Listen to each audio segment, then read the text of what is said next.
understand. Yes. Yeah, they don't go on desks. Thank you. Morning. Good morning. On the next row back. What is it about? Yeah.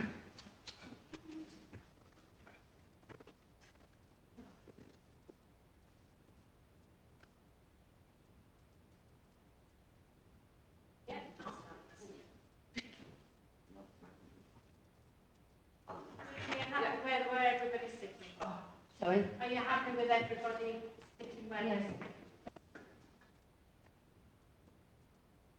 Sorry, if anybody's got water bottles, can I ask that they're put on the floor? They must not be on the table. I'm sorry about that. I don't have them on desks. You can have a drink, but you keep them on the floor. All right.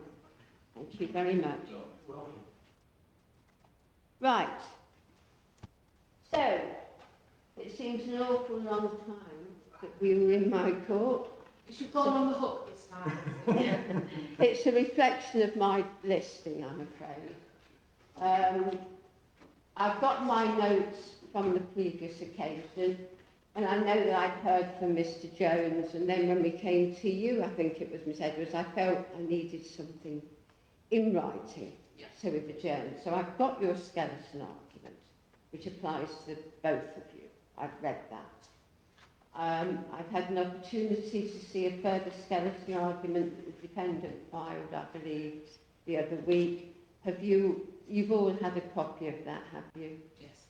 You've seen that, fine, okay. I think what I intend to do is, I think it's just easier, Mr. Jones, if we start afresh. I know you told me what you said, but I just think it's easier. We've got the 2 hours.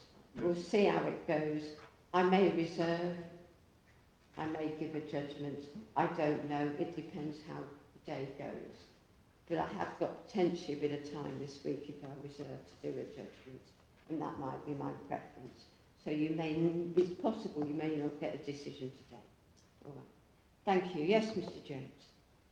Judge, this is the defendant's application to strike out the claims pursuant to CPR Rule 3.4, or alternatively for an order granting summary judgment in the defendant's favour.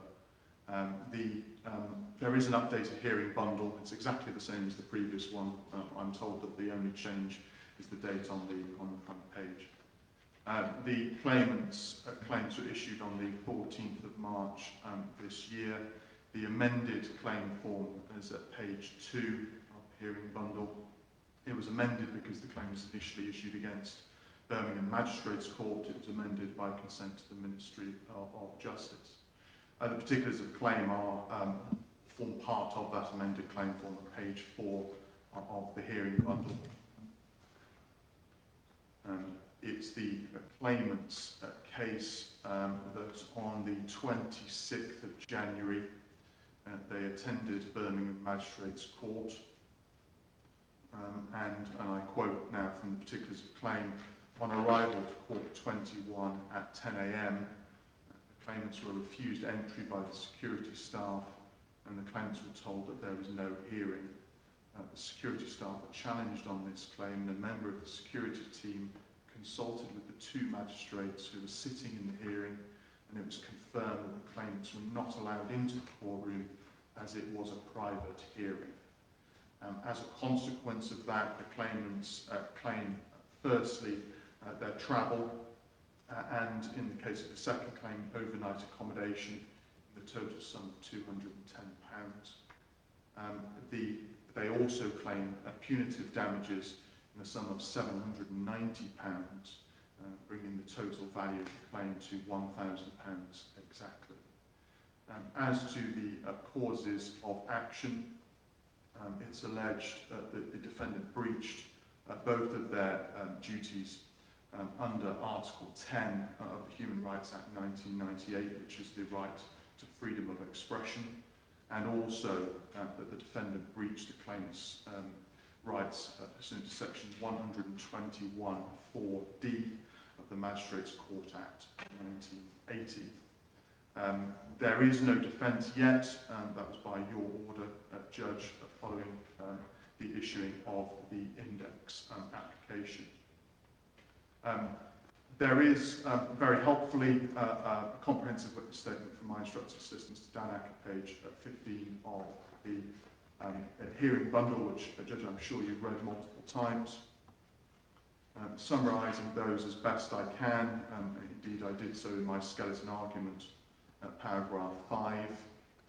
I'll go through those relatively quickly.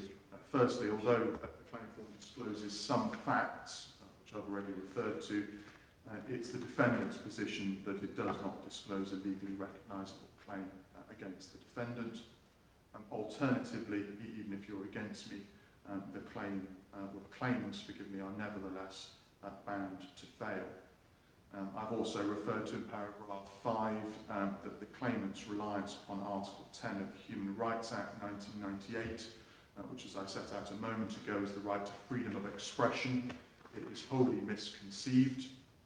I suspect reliance upon that article arises from the Guardian News authority, which is referred to within the claimant's skeleton argument, but that was in the contents of that particular case, which was for access to documentation or disclosure, which were considered during the course of extradition proceedings for the purposes of the media or the press understanding or properly understanding the proceedings. So clearly, Article 10 would be engaged in those circumstances. However, in this case, we're dealing very much with the actions of two individuals who are not members of the press seeking to enter a hearing. Similarly, the claimant's reliance upon Section 121(4)(d) of the Magistrates' Court Act 1980 is also misconceived. That section refers to a requirement for a magistrate's court to sit in public when hearing a complaint, which in that particular context is a civil matter heard in the magistrate's court. An application for a utilities warrant is not a complaint, and the claimants have not identified any authority or statutory provision to be contrary. Mr. Jones, where do I find the definition of a utilities warrant? Not being a complaint, not having anything in my life to do with the criminal law. Throughout my life, I have been family and civil. Yes. Is that in stones, or is it? Well, Judge, I tried to identify, I went to the Magistrates' Court Act 1980 to see if there was a reference to complaint within the interpretation section. The number escaped me. Unfortunately, there isn't. However, when one goes to Section 121 and its other provisions, the only reference is in the context of civil proceedings. So although there is no specific definition within the statute, in my submission, and certainly there's nothing to the contrary, the proceedings, if I can call it that, relating to utilities warrants do not fall within the definition of the complaint, which would ordinarily be, for example, in the context of private prosecutions brought by the DVSA, for example, something along those lines. In other words, those quasi-civil matters which commonly come before the Magistrates' Court, which are not matters triable either way or on the summary procedure.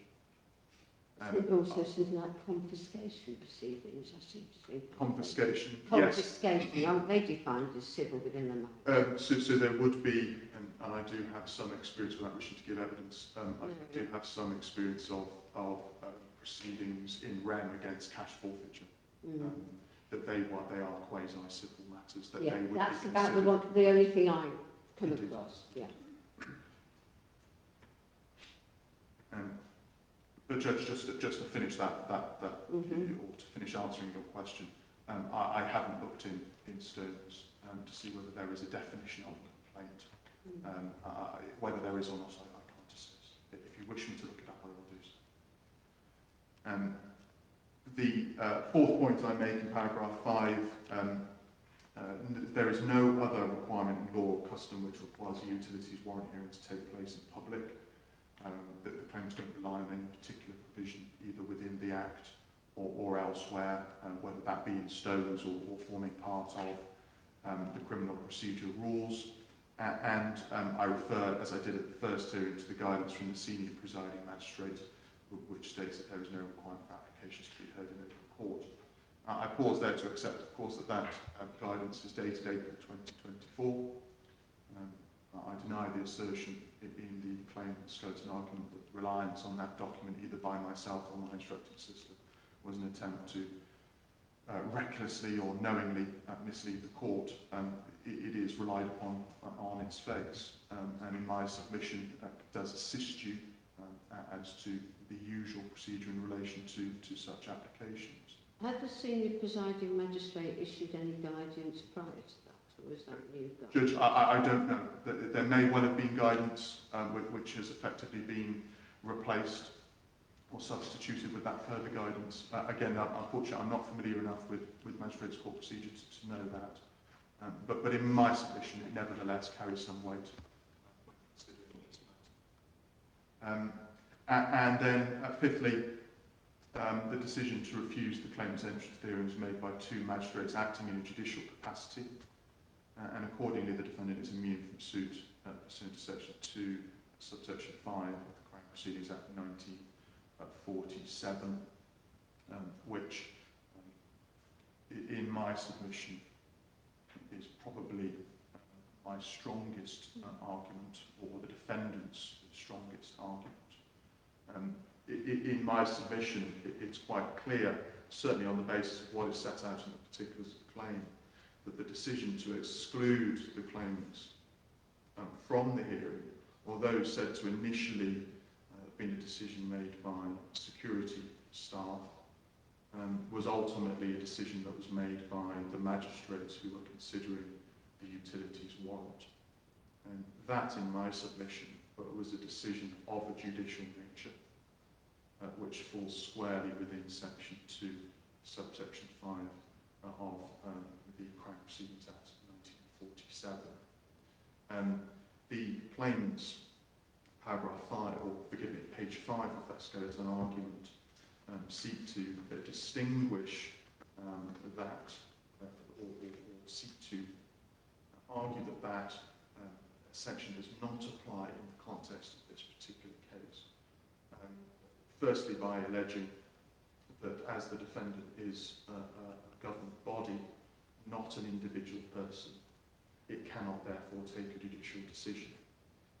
With respect, that's a misinterpretation or a misunderstanding of that section. The Crown in this case is the Ministry of Justice. And the section clearly states that it provides immunity from suit for those discharging or purporting to discharge any responsibilities of a judicial nature vested in him, or any responsibilities which he has in connection with the execution of judicial process. So it's not referring specifically to any particular government body, but it precludes proceedings against the Crown when a person is discharging or purporting to discharge responsibilities of a judicial nature. And in my submission, as I set out a moment ago, the decision to exclude the claims in the manner set out in the particulars of the claim was a matter of a judicial nature, and therefore the immunity from suit applies. The second, perhaps a caveat to the first point, it is the references or the emphasis at the very bottom of page 5 of the claimant's skeleton argument, that there are references specific to him or to he, those particular pronouns being used to identify an individual. Well, in my submission, that doesn't undermine the submission I've just made. And of course, it's not unusual for statutes to refer to him or her, him or he, forgive me, very much in the singular without reference to gender. So in my submission, that does not hold water in relation to the point that the claimants wish to otherwise make. And the second point then is that it's alleged that the action excluding someone from the court is an administrative decision and not a judicial one. Well, in my submission, and I repeat my earlier submissions as to the nature of the decision, but in my submission it's not an administrative decision, because it was made by the magistrates, having been made aware of the issue by the security staff, and the court having, as you will be aware, the constitutional right to consider issues of whether to allow entry into court, albeit in the context of there being a presumption that proceedings will take place in public. So in my submission, those attempts to distinguish that section are with respect misconceived, and the immunity from suit applies. If that is the case, then the claim fails effectively on that basis. I do, in my skeleton argument, make reference to perhaps the appropriate means of challenging the decision, which would have been by way of judicial review. And I think I'm supported in that view, or that position, by the authorities that the claimants seek to rely upon, primarily the Guardian News Authority, which is an application for review, and principally the Ewing Authority, or I say authority, the Ewing case, which was a matter of judicial review of a decision to exclude a member of the public from returning into court when the court was giving judgment. The difficulty, of course, of claimants, however, is that this is not a claim for judicial review, it's a claim for damages, and the time period for a judicial review has now long expired. Otherwise, Judge, as I submitted at the previous hearing, nevertheless, the claim is bound to fail. Neither claimant was a party to the warrant applications. In my submission, the magistrates were entitled to exclude them on the basis that it was a private hearing. And the claims are, for damages are, in any event, misconceived. There is, it's curious that they would seek travel to Birmingham when they live in separate parts of the country. And the claim for punitive damages is not set out fully in the pleadings, and in my submission is nevertheless entirely misconceived. What we're looking at here, in terms of the travel expenses, we're coming into the legal principle of whether it's a foreseeable Indeed. nature. Yes. Even if the court was to find a breach, you must be able to have a foreseeable loss. Indeed. I've read the emails. I will come to you and ask if there's a legal principle. There's nothing in the emails that identifies where the claimants reside. No. So it's not like it's an address or anything. No. So the reason you're saying it's misconceived is because the foreseeability. Indeed. I'm saying that because they're in person. Yes, of course. No, I understand that entirely. Yes. Yes. So the losses are not reasonably foreseeable, or putting it another way, are too remote. And the more substantial claim is the claim for punitive damages. But the claimants have failed to plead on what basis they seek those punitive damages, other than the facts that are set out in the particulars of the claim.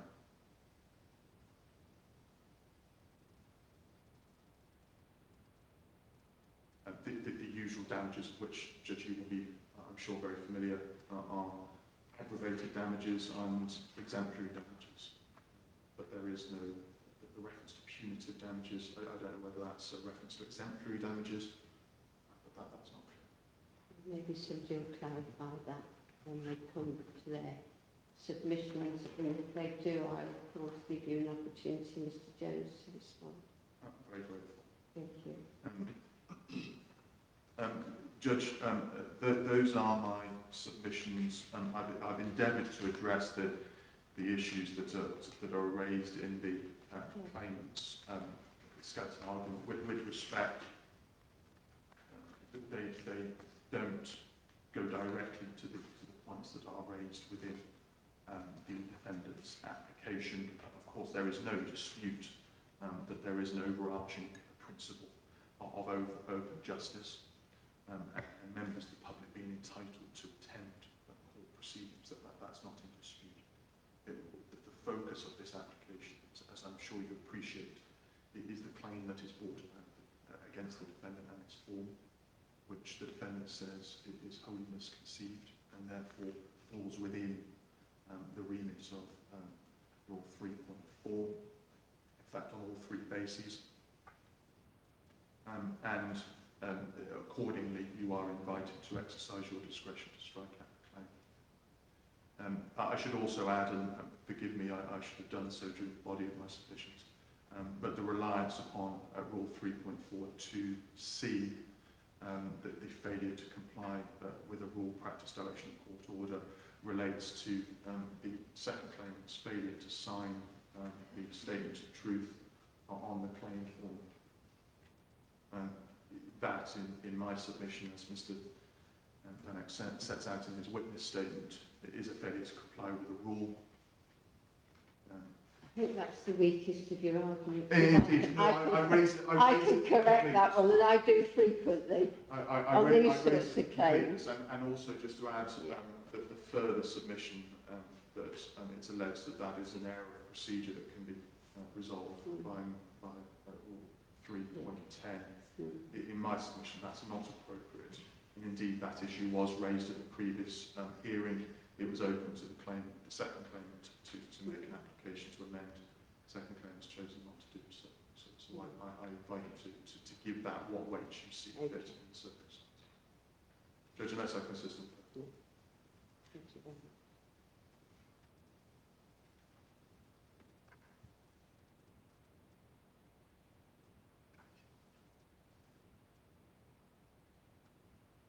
Right, Miss Edwards, fire away. I've read your skeleton, obviously, as Mr. Jones said, I have had an opportunity to read them.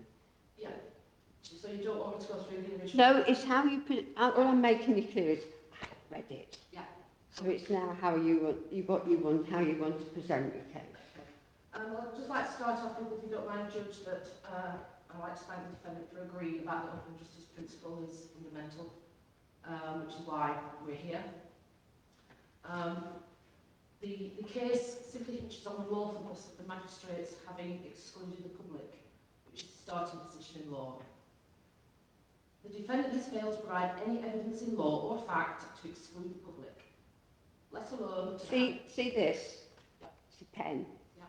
You speak, you're nervous, you're going to speak very fast. And I cannot write as fast as you can speak. Incredibly.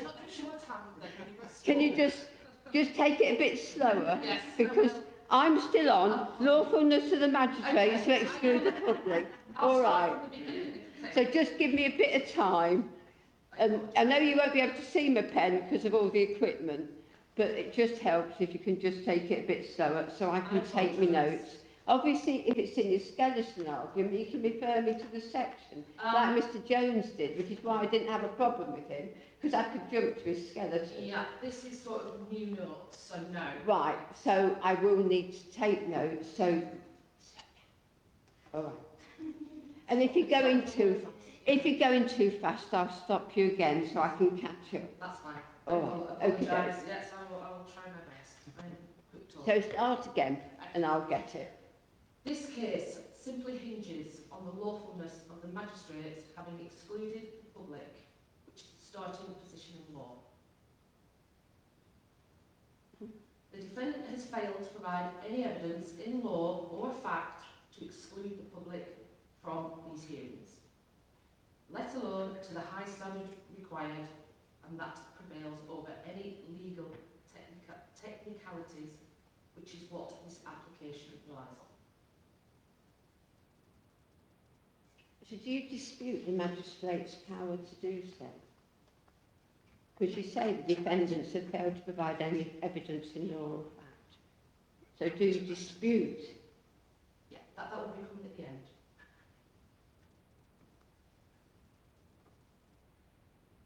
So can you just repeat the questions? Maybe I can't just... No, sorry. So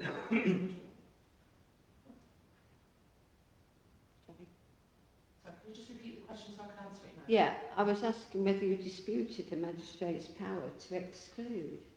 Yes, I do dispute that. As I cannot see any evidence or authority that allows them to exclude the public.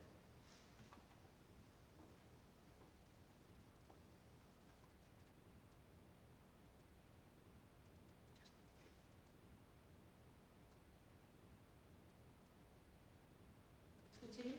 Mm-hmm.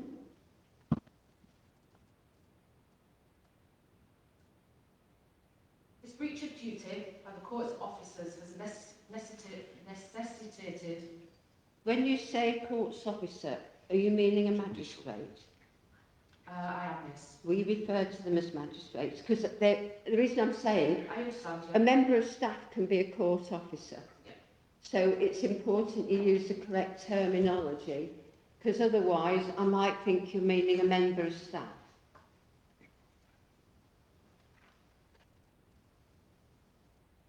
Striking that. Sorry, can we? It's just that I know the different terminology and I think you'd be speaking about a staff member. Yeah, I understand. All right. What will become clear as I respond on a point-by-point basis to the submissions by counsel is that the defendant has clearly breached his duties to the court and has put his loyalty to his client, the Ministry of Justice, above all else, to attempt to mislead the court. Sorry, who's the client? Claimant. Sorry, defendant. Sorry, yes. Say that again. Can I just have 5 minutes, please? Can you just say that again for me so I can follow it? One of the reasons being, I think I've told you before, I'm partially deaf and this room's echoey and I just want to make sure I hear you correctly, all right? Yeah. Because I didn't totally pick it up. So that's why I want you to repeat it for me.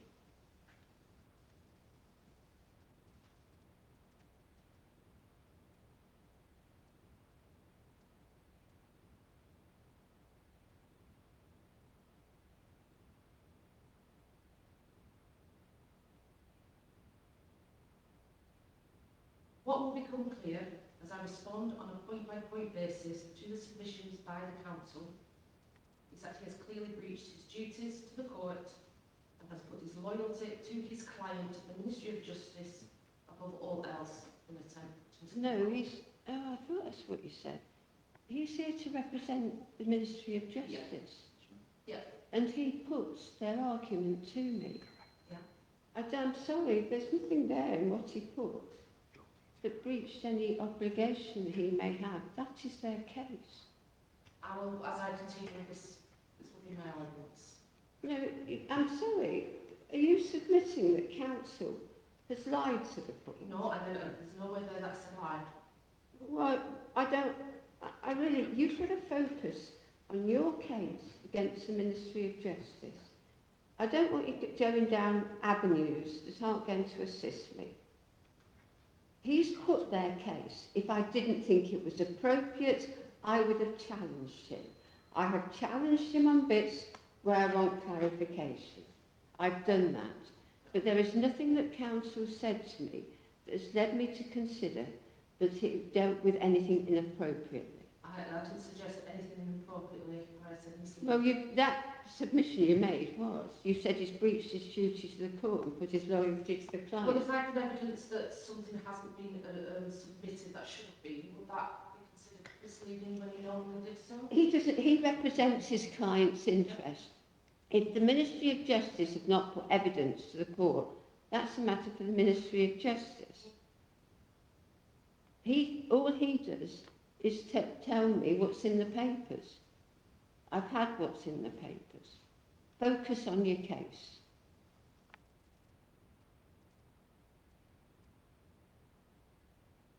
In any event, I will respond point by point to the submissions. Point 1. A strikeout or summary judgment should only be granted if there is no reasonable prospect of success.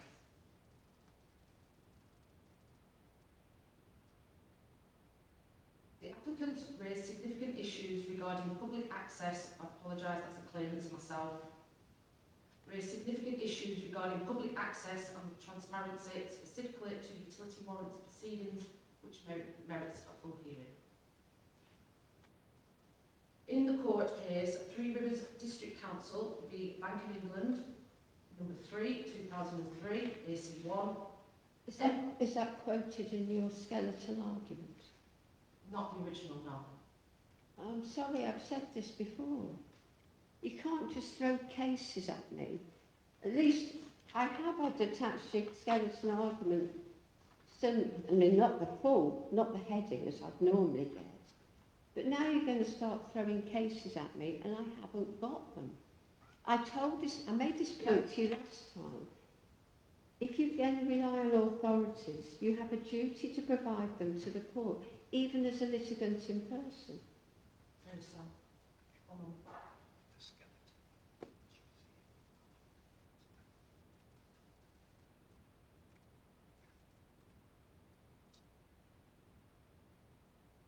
Is there any discretion or any, obviously I didn't get the second skeleton argument from the defendant until 2 weeks ago, so I've not really had a chance to submit my rebuttal to that. There's no rebuttal. This was your skeleton argument that you put in. You've come with new notes. That should be in here. I'm allowing you to add that. That's what a skeleton argument is. If you're going to rely on authorities, you tell me in the skeleton argument. What you're now doing is presenting something different. Okay, so.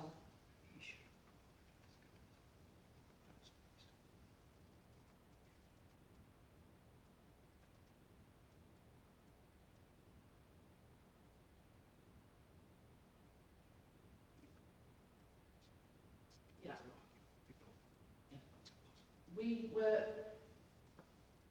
I didn't get a skeleton argument initially from the defendant, so when the hearing bundle was put together, there was no skeleton argument in there from the defendant. They replied to yours. They put a skeleton argument in right at the start. Do you remember you came to the last hearing? You had nothing.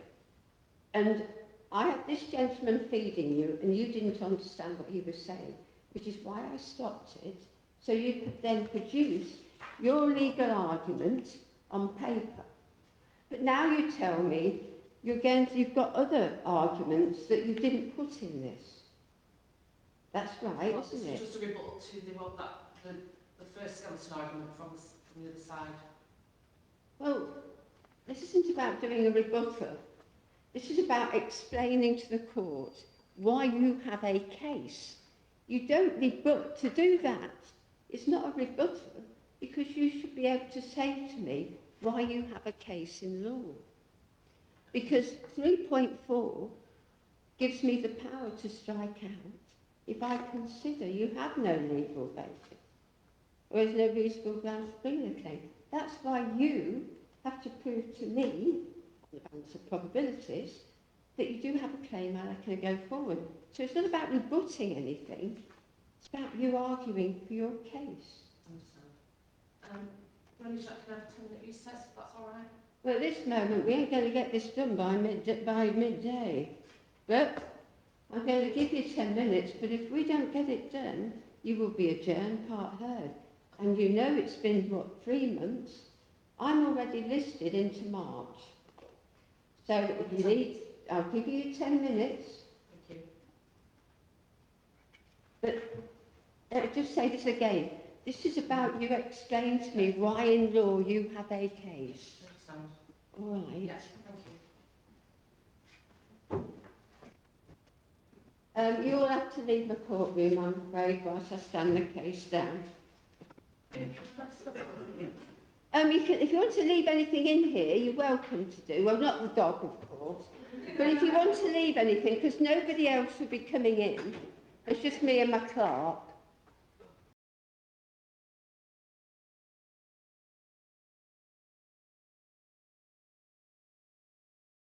Host to join.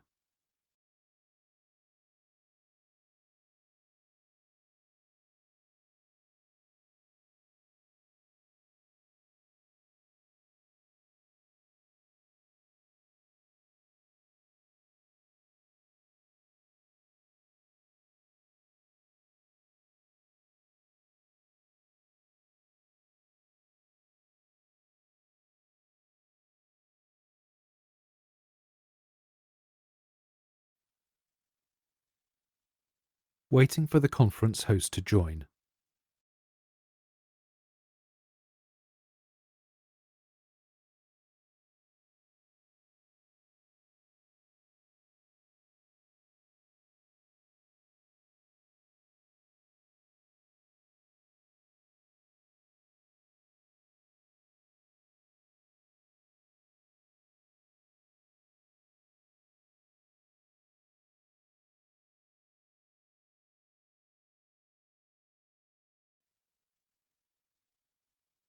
Waiting for the conference host to join.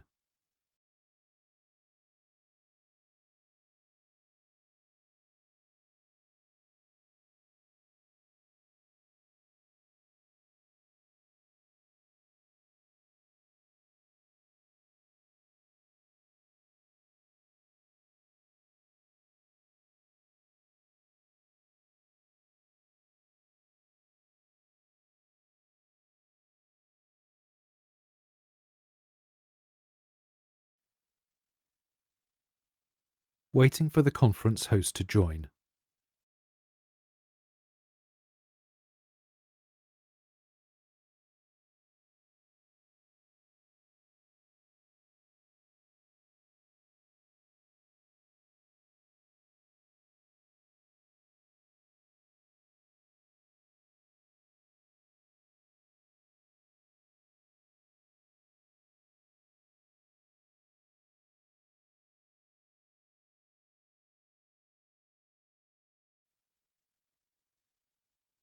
Waiting for the conference host to join.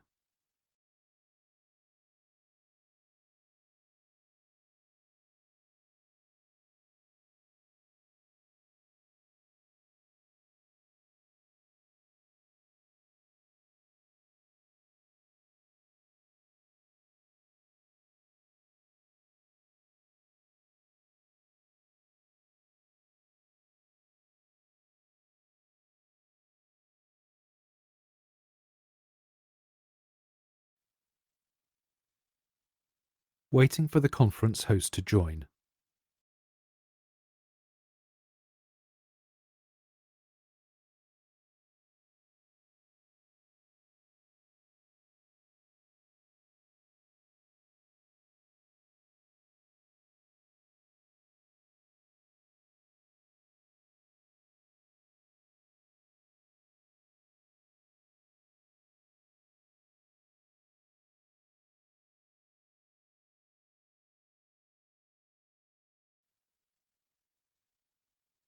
Waiting for the conference host to join.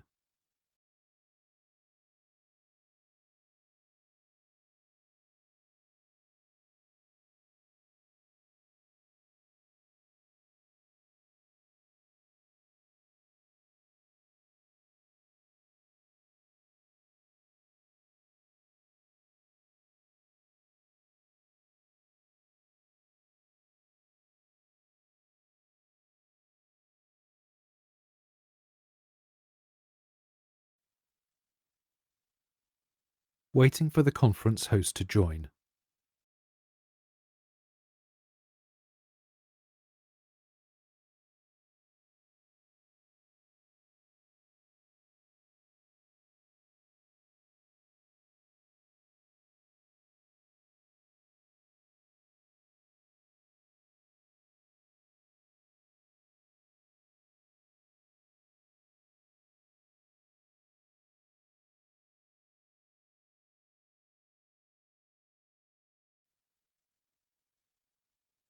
Waiting for the conference host to join.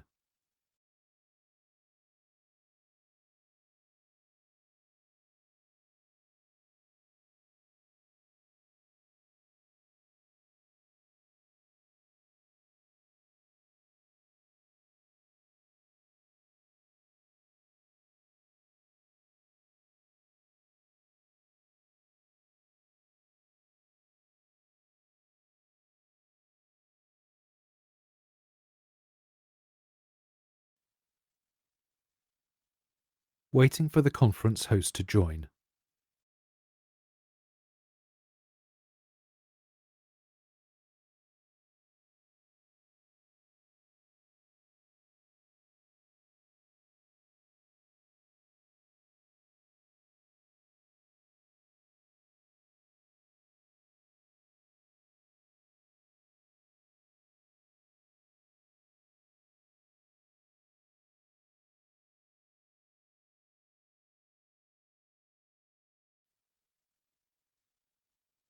Waiting for the conference host to join.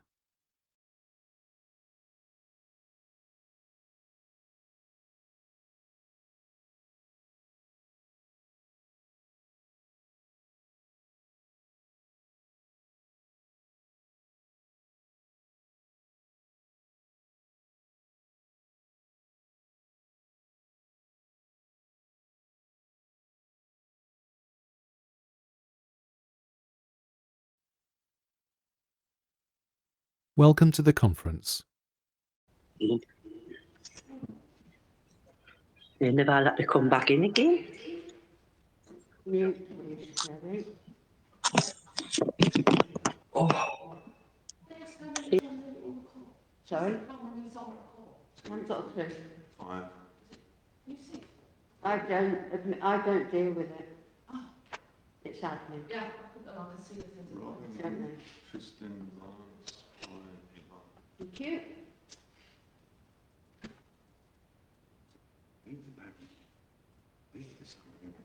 Okay.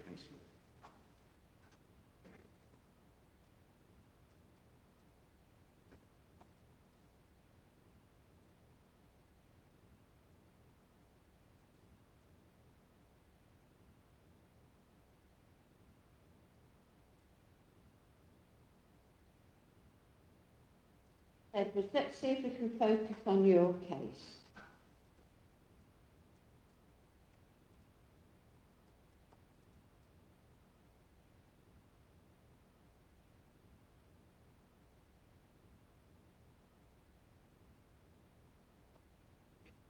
I would just like to refer to, and just expand a little bit on my original skeleton argument. The defendants have failed to show that the, sorry, let's start again.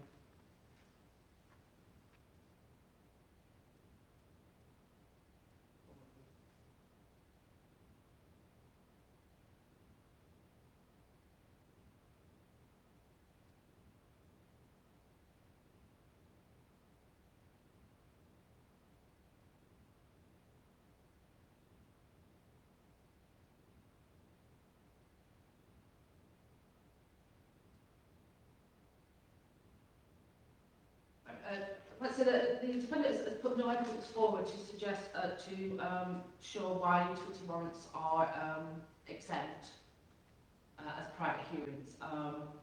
The guidance or the directions by the Chief Magistrate were dated in April. Sorry, hold on.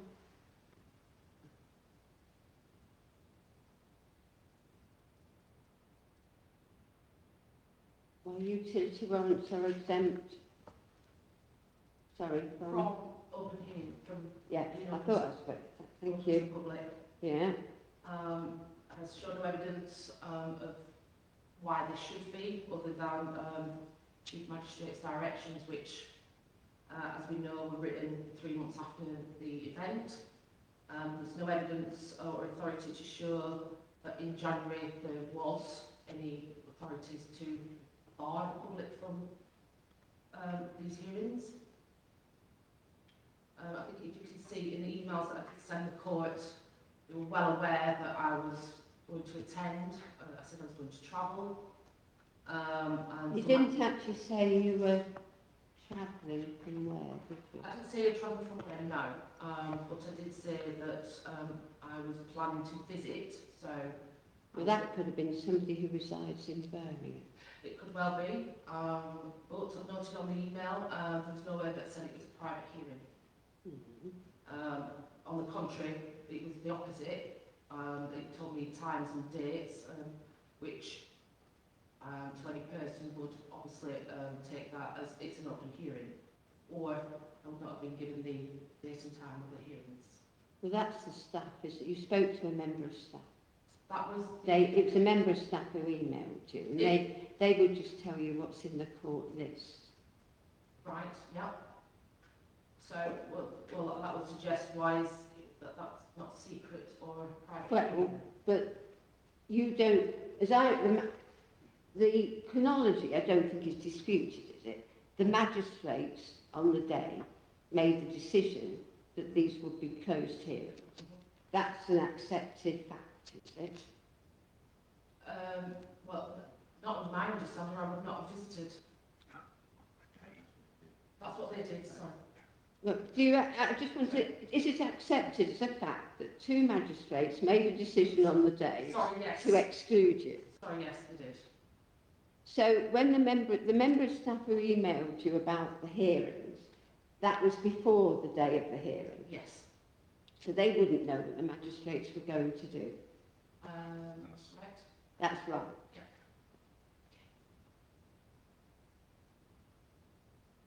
So they would, in all fairness to them, they'd have just told you when the court was going to be. It's like the staff here. Yeah. They would tell you what's in the judge's list. How the judge operates that list is a matter for the judge. Yeah, but it would have been written down that it was from the list, that it would be private.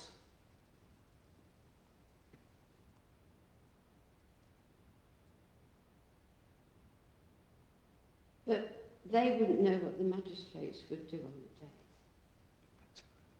So the magistrate wouldn't know if they were... No, the staff wouldn't know what the magistrates would decide on the day.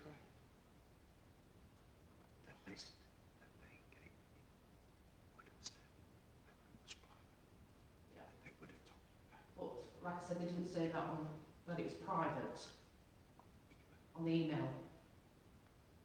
But it can be, see, as I understand it in these hearings, if a defendant requests it to be open, then the court has to have it as an open court because the defendant requests it. Potentially, if the defendant doesn't request it, for expediency, and I don't do crime, but this is mine, for expediency, the magistrates would just say, well, we'll just do it in closed court and we'll just crack on with it. But isn't that against the open justice principles of Scott v. Scott, 1913? That's your argument, that's your case. It doesn't mean they don't have the power to do it. Have we got any evidence of the power of the can do that? I'm under the understanding it's restrict access, but not bar.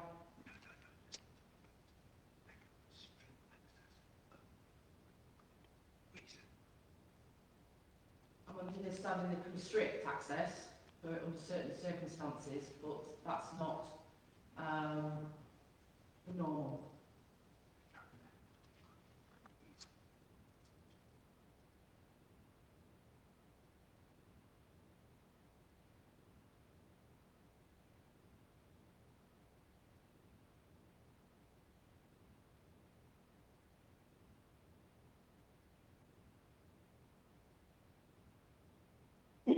So your basic argument is that they are breaching a principle of open court by not allowing you as a member of public, not the defendant, you as a member of public to assert. You accept it was a decision of the magistrates. Yes. Why have you not brought a judicial review to challenge that decision? That's one option. Well, And also, I tried several attempts to get the names of the magistrates, but the court and the West Midland Advisory Committee refused to give the names, so I've got two unknown named magistrates. but you were judicial, the person you judicial review is the MOJ. You don't sue, like you can't sue me. It was struck out. You can't sue people who act in a judicial capacity. It's a well-known principle. But Anybody who tries gets struck out, which is why you sue the body, the MOJ. But I'm just wondering why you didn't JR. You see, when I read your case, that was the obvious route for you to go down. I can only say I'm a litigating person, I have no legal training, and I'm just attempting to get justice. Because you're saying they exceeded the powers they had. Yes. Well, that's a judicial review. No. Now tell me why it's not a judicial. You're going to have to explain to me now why it's not a judicial review. We have a common law remedy. Do you? Under what? Bear with me a second, my Mackenzie friend will advise me on this. So, Your Honour, could I ask then, if magistrates refuse to name and breach the Arden Felix Law case, is that, would they not be sued for that? What do you say? If somebody's exceeding their powers, it's a JR. Or is it jail? There's no other Well, I'm not here to give you legal advice. No, I understand, but I stopped doing that many years ago when I came on this side of the bench. I don't have to do that, but that's my own, and I'm not an expert on judicial review because I don't do them. I'm a district judge. I don't have the powers. It's my understanding that it's that sort of thing with JR. But your claim is based on Article 10 of the Human Rights Act and a breach of the defendant's statutory duty.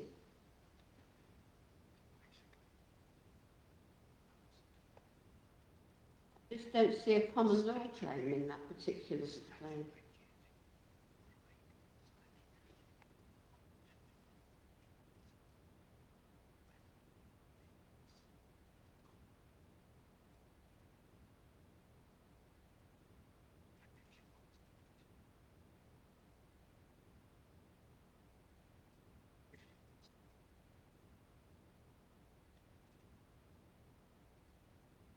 there's a common, so there's a common law remedy, as well as a Where's statutory it remedy. pleaded? Would you like to look at your claim form, please, and tell me where it's pleaded? My claim form. I've got it on my claim form. Your claim is under Article 10 of the Human Rights Act, or the defendants breached their statutory duty under Section 1214D of the Magistrates' Court Act 1980. That's your pleaded case. Yeah.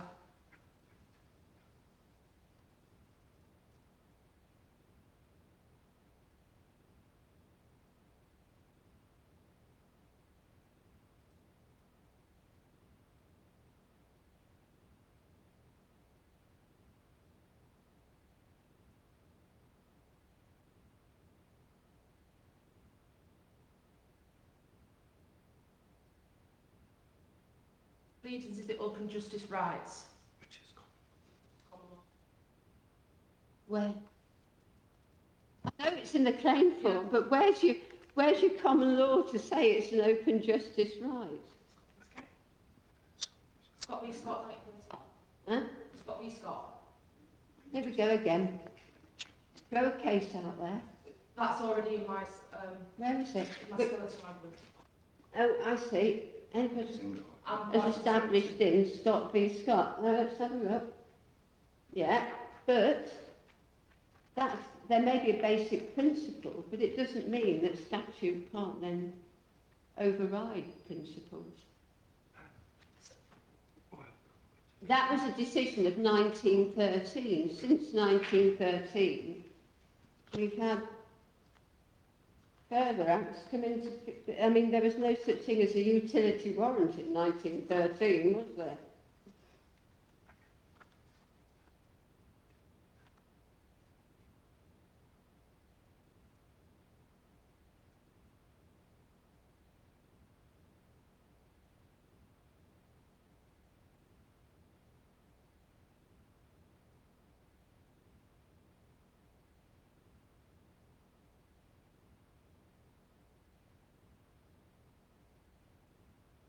But I come back to, if you say there's a basic principle and the magistrates breached it, then you should be JRing.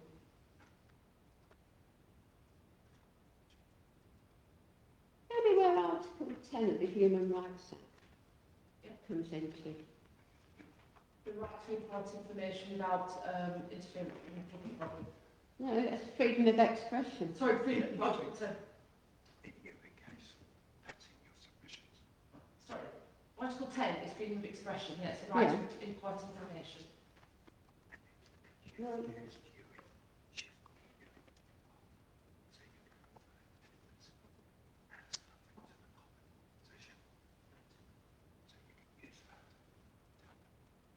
the hearing case and part Because this is where I struggled to follow your Article 10 case.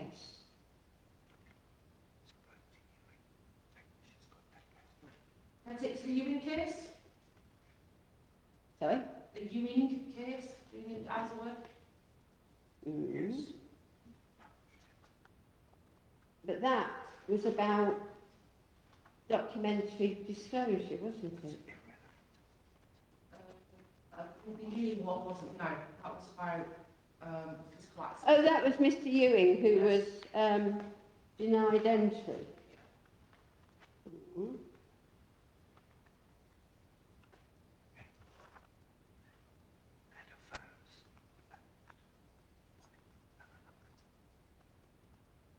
But that was a judicial review. Mr. Ewing did a judicial review. Yeah. That's irrelevant, I would argue, because it's the principle of law. It doesn't matter what level of court.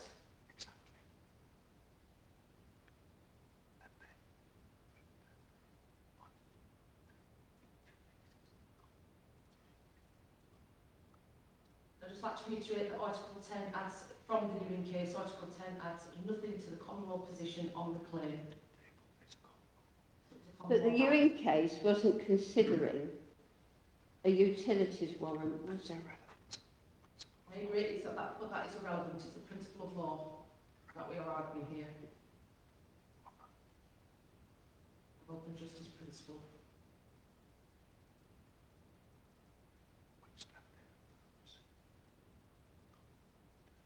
So basically your case is that open justice overrides everything. It overrides statute. It overrides literally anything. Hmm?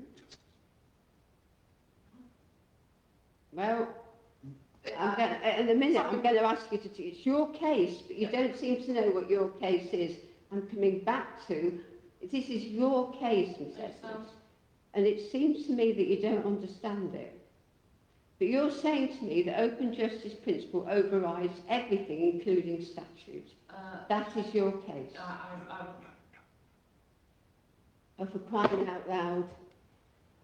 You are interfering with this hearing. Okay. I'm sorry, I've allowed you, but you cannot, Say no further. you cannot, as a Mackenzie friend, act like the way you are. Agreed. I will say no. Please do, because, Agreed. good.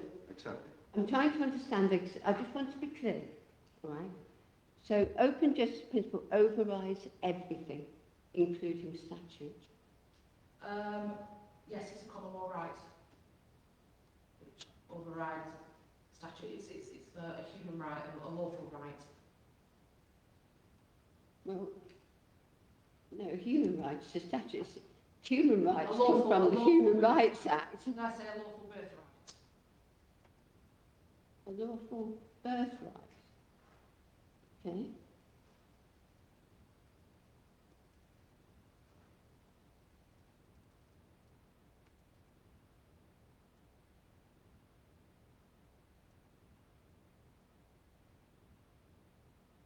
And you say because of that, you don't have to judicial review, you bring a claim for damages. Well, I would argue that that is one remedy, that is one way to do that. However, I'm trying to do it in the lower courts as a remedy.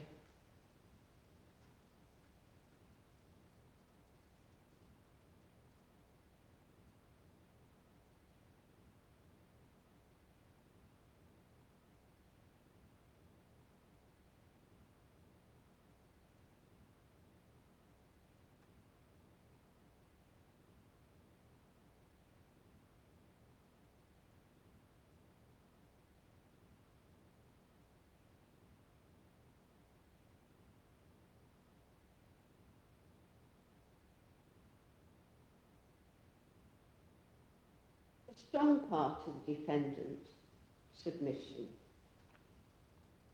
and I come back to, is the fact this is a decision of magistrate, and you're seeking to challenge that in a court. And this comes under Crown proceedings. Now, I've got your skeleton. You'll turn to paragraph 16, or page 5, where you refer to paragraph 16.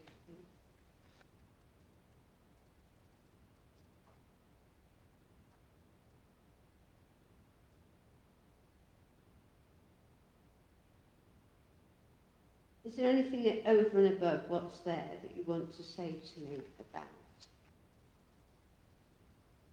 this part? Because this is their strongest argument, Yeah. because you are effectively challenging the decision of magistrates. Yeah. Your argument seems to be, oh well, because our claim is against the Ministry of Justice, not an individual, then the Crown Proceedings Act doesn't apply.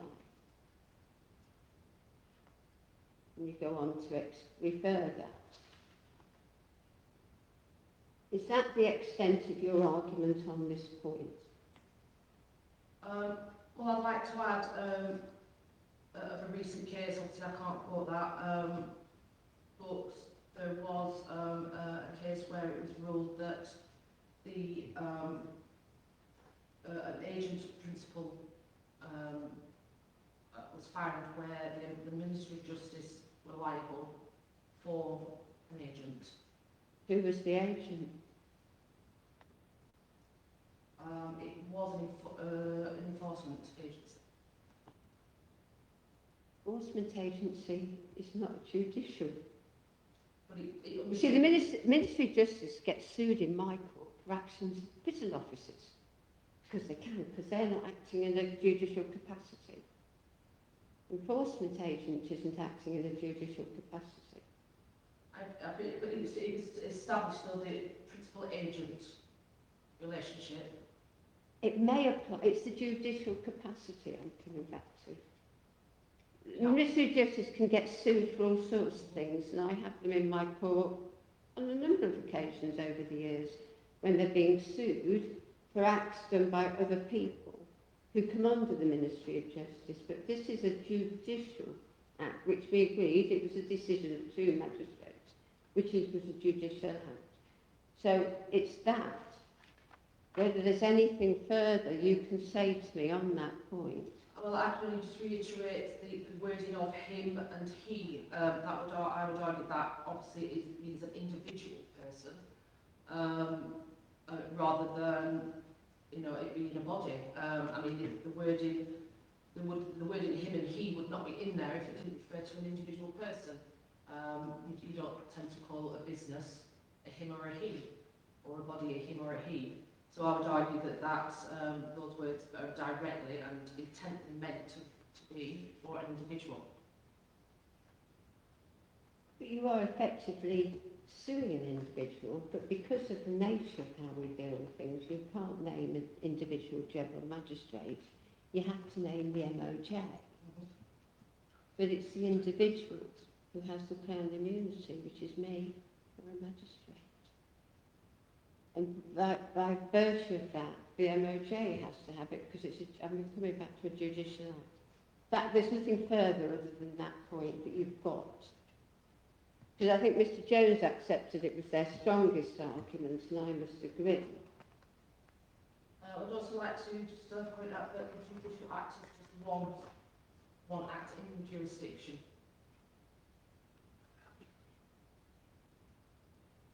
Sorry, you're going to have to expand on that comment.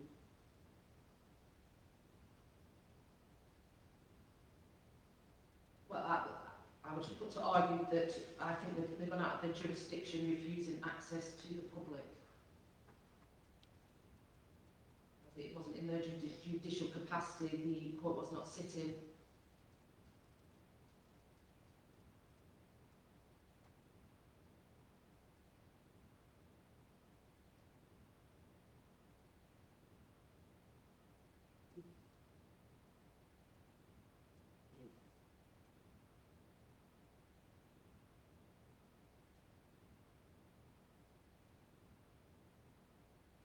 In terms of your claim for damages, you accepted that you didn't tell them you were travelling from a distance, which becomes, that's the foreseeable. Because if you were to establish somebody breached their duty, you then have to show that the loss you've suffered is what we call a foreseeable loss.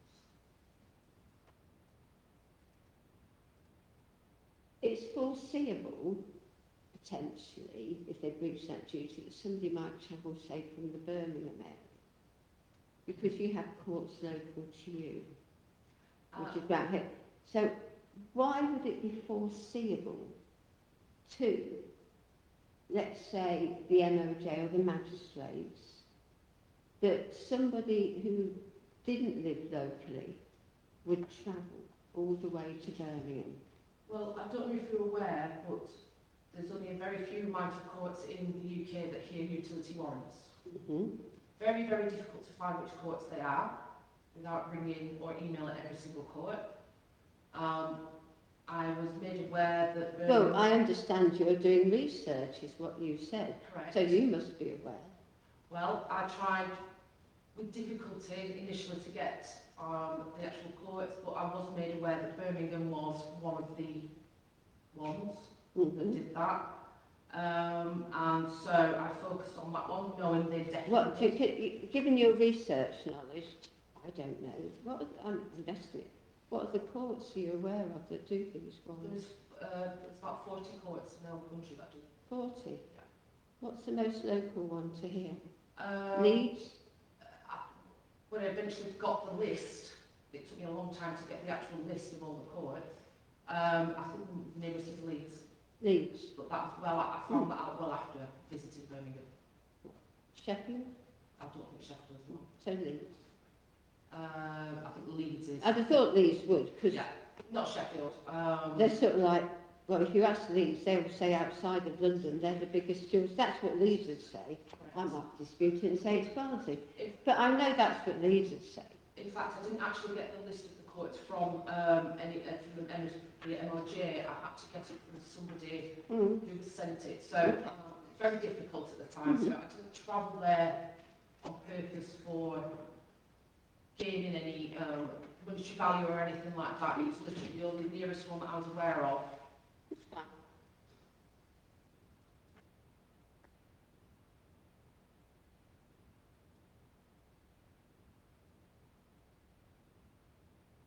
Now, this punitive damages. What is it? Because there's no such thing as punitive I damages. would argue, when we break the law, we get fined.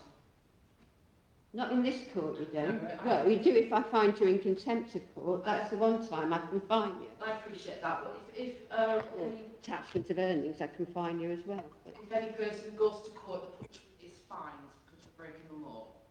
So, but this is a civil court, not a criminal court. I appreciate that, but also I think the civil matters you can, punitive damage.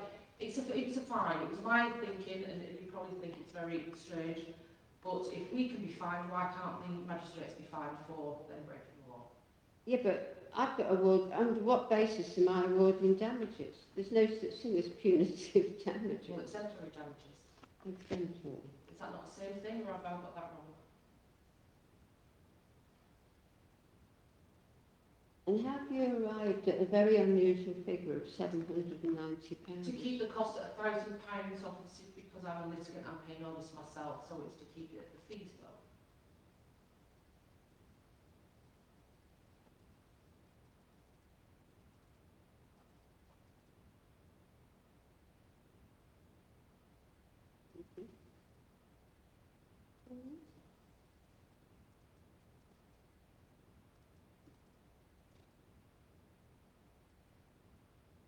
Okay.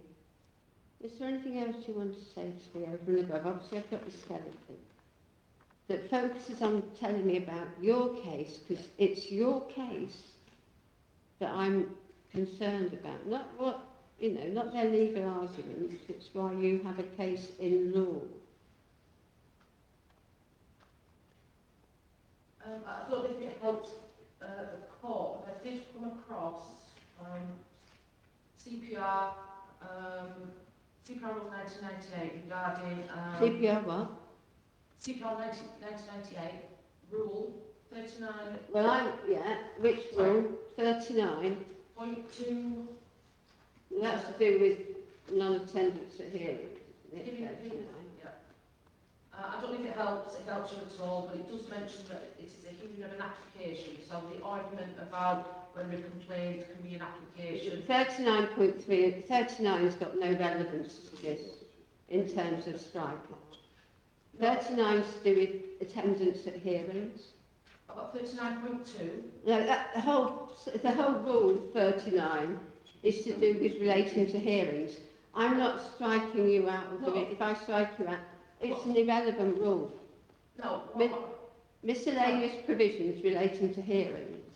Sorry, what I'm trying to explain, I'm not going to be using that as an argument. What I'm saying is, in 2.3e, it just, I've highlighted, it's a hearing of an application made without notice.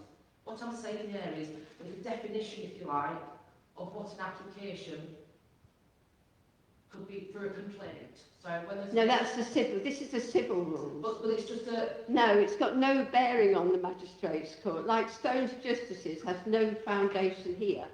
The CPR is not relevant. I'm just offering that there is sort of maybe a definition. I can tell you that this applies to the civil court.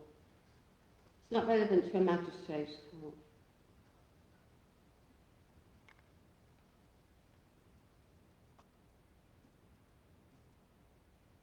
Is there anything else you want to say to me about your case? So did you say CPR rules are not relevant? The civil procedure rules apply to civil courts. That's why they're called the civil procedure. That's why I have it in my courtroom. Yeah. They're not rules that the magistrates work according to Stone's Justices Manual, which I don't have in my courtroom because I'm not a magistrate. Yeah. So that's why the definition in CPR 39 of an application won't assist me. It's just, I'm just saying that... It won't assist me because, likewise, Stone's Justices wouldn't assist me in making any decisions in this courtroom. All right? Anything else? Bear in mind you've had the benefit of an hour and 20 minutes and poor old Mr Stevens has got 40 minutes. Maybe Mr Stevens hasn't got much more he wants to add. But if he wants the same courtesy, I'll be adjourning it. I don't think mine will. Okay.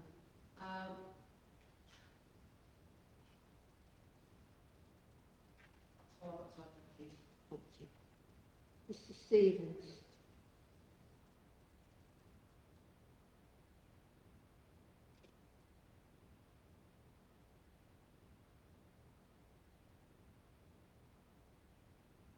I'm going to stop you again because I need to crack on.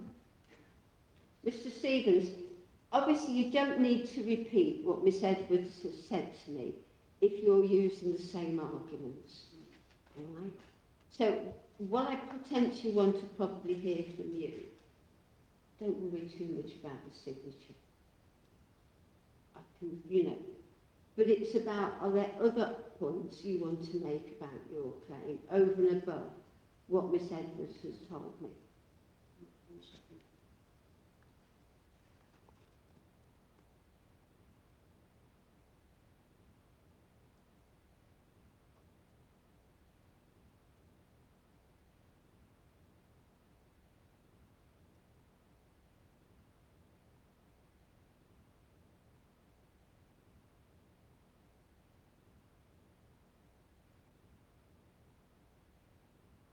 Well, first of all, let me ask you a question, Mr Stevens.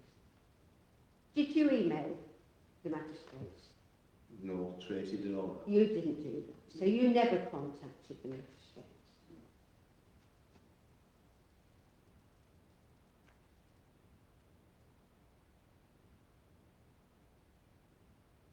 And tell me, as I'm aware, and it may be I've missed it in the emails, the emails don't refer to you travelling, do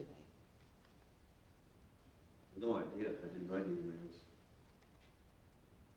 But it's your case. A lot of the case seems to be based on what was said, but you're not referred to. All the emails talk of I, not we. It's the foreseeability bit I'm coming for with you, Mr Stevens. Foreseeable loss. They didn't know you were travelling. Yeah, but so we wouldn't have suffered a loss if we'd allowed access to the court when we got. No, because you have a bigger legal problem in the foreseeability bit, because they didn't even know you were coming to court, did they? I think it's irrelevant. It's the open justice, isn't it? Well, no, it's not, because breach of duty in a civil court requires foreseeable loss. So even if I found they breached their duty, they have to, the foreseeability comes into it. And so you never, I just want to make sure that you never emailed them, and none of the emails refer to you. No? They're not, they don't refer to each other, do they not? No.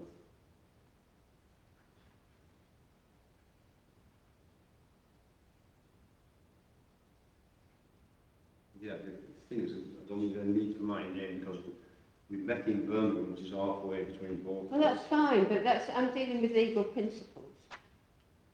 So I just want to establish that, because that's highly relevant to the foreseeability point. Anyway, over and above what Miss Edwards has told me, what other arguments you want to put about your case? Just not think we said just put in this. Is there anything further you want to say to me? Let me ask you another question then. Between the 15th of August, I think it's before me and today, you've not made an application to amend your particulars of claim to add a signature. Any reason why not?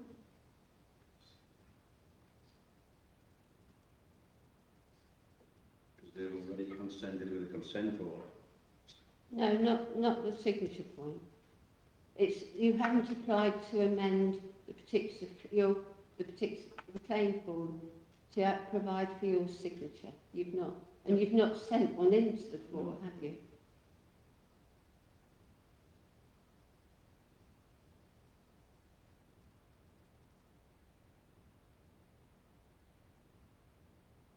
And you've not attached one to the skeleton argument. Any reason why not? Any reason why you haven't provided Well, look, assignments? if I need to sign it, it'll take a second for me to sign it. Need be, innit? I didn't think it was appropriate before today to have sent me one. Sorry? You didn't think to have one for me for today? Yeah, it should be in the skeleton lines. In fact, if you want to amend your defence, it's standard to put the amended document attach it so I can see it. But, you know, I can correct it. It's just, I just want to understand why you haven't thought to do it. Okay, so basically your view, your arguments I know are mirrored by Miss Edwards. I've dealt with the foreseeability, which is the legal bit I wanted to clarify. And I ask you again, is there anything further you want to say? No? Okay, thank you. Mr. Jones, is there anything you want to come back in response to? No, Judge. Okay, unless I can insist on any particular Yeah. point. Right. I am going to reserve. I haven't got enough time to deal with the case today. There will be a written decision. I can't tell you exactly when it will come out to you. It depends on how my list goes. I don't get judgment writing time. I have to squeeze it into my working day. I hope I might have time this week, although I know they've shoved some extra cases in, so I might not. I'll do what I can if it come out to you as a written decision. What normally happens when a judge gives a written decision is we will also give time for what we call it being handed down when we formally pronounce it in court. So there'll be a time slot for that to happen and for me to see if there's any consequential directions that happen, and we'll need to come back for those. Okay? Until my decision is formally handed down in court, it is not a public document. So that means you do not share it with the world at large until I hand it down in court. Yeah? Yeah, would that be reserved to? It will be, well, that's what I've just said to you, I'm reserving, because I haven't got time to give an ex-temper, I'm afraid. So it will be, but you will have it in writing. which means I've got to type it, and I ain't a very fast typist, because I don't have a secretary. All right? Will it be subject to corrections? Yes. So that's why, yeah, Okay, that's why I send it out. And if you want to clarify, obviously I don't rewrite the entire thing. If I've got some mistakes or I've misunderstood something, you can ask me and tell me. All right? But there, it will come out with a date for us to deal with further matters. Okay? Sorry I can't deal with it, but I just want to have proper time to think about it. Thank you very much, everybody. And I'm sorry if I interrupted. It's late. Had we got through this quickly, we'd have had an extender. But 30 minutes, I'm not going to have time to do it. Is there any reason that the tracking is not dealt with? Sorry? Is there any reason the tracking is not dealt with? Because With what? the track for the case. Yeah, because it's not yet been allocated. No, but surely it's not- Because they don't allocate. I've got this application to deal with. At that point, if they refuse it, I will allocate and make direction. Yeah, but it approves, I mean, the whole basis of the, this is just this kind of. Allocation is a matter for the judgment. I allocate it. I'm not doing it yet. Yeah, but I thought that basically allocation comes first because I can't find No, any case law or doesn't. anything on that. Listen, Because because when the court's ready to allocate and give directions, I've got a preliminary application. isn't there? I'm not going to argue it with you. I will allocate when I'm ready to allocate, and at the moment I've got a preliminary application. There's no point me giving directions until I've dealt with this. Yeah, I mean, basically, I'm just surprised that the application gets voted before that allocation. Because it came in before it came to me for directions. So I list the application first. That's how it works. Thanks.